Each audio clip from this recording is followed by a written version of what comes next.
No, absolutely. You always got to check the undercurrent of everything, right? Energy, like we was talking about before, it's so deep that right. Check this out. You could be downstairs, and just the way that someone walks, the sound of their walk, you could tell who it is, right? That's energy, right? A lot of times I could tell if my wife is in a good or bad mood by the way she closes the door, or she's downstairs cooking, the way she's opening and closing the cabinets. I could tell.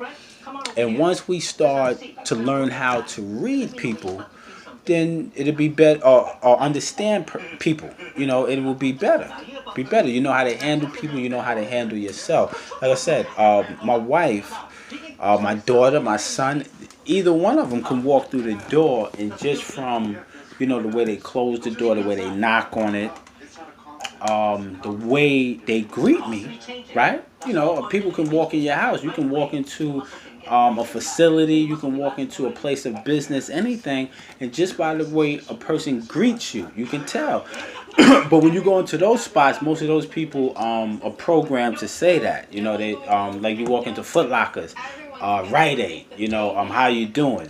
I mean, it's not really on their mind or their hearts how you're doing, but they're programmed to say that. So most of the times, but you can read it in the streets, a friend, a family member. So that's why I always say you have to check the undercurrent of what a person says to you, or even a person's actions, right? Check this out. You got some people that might do bad things to you, but they're not bad people.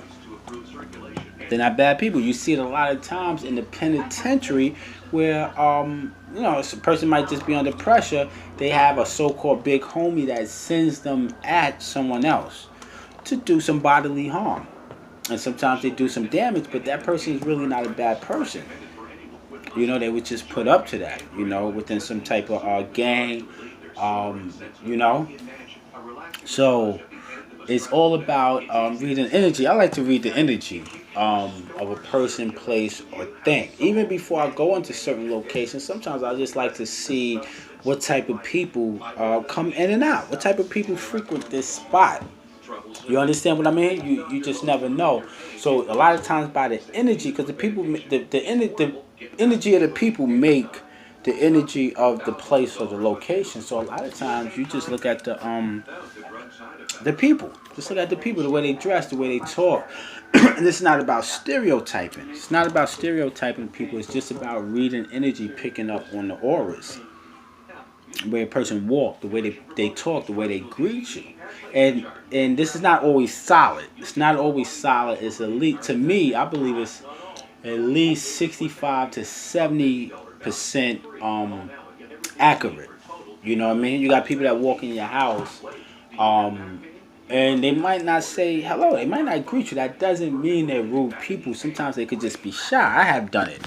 Met a female, walked in the house, young, you're like 18, sometimes 16, 17, 18, and you're just nervous. You're just nervous. You don't know how these people welcome you, but you're supposed to say hi when you go into a person's house, or at least it's well manners. It's well manners. You go into a person's house, you greet them, introduce yourself, and that's that. So if you go into a person's house, usually they're not gonna introduce themselves first. Some people do it. But yeah, it's just about reading that energy. So I was, watching a couple of YouTubes, and there was just some heavy energy, man. It's just some heavy energy, and I think people bump heads a lot because they just don't pick up on the true energy of each other. A lot of times people be fronting with their energy. They be like negative people really hating on you, but they be the loudest ones at the concert or in the studio rooting for you. So, I can understand where it's a little confusing.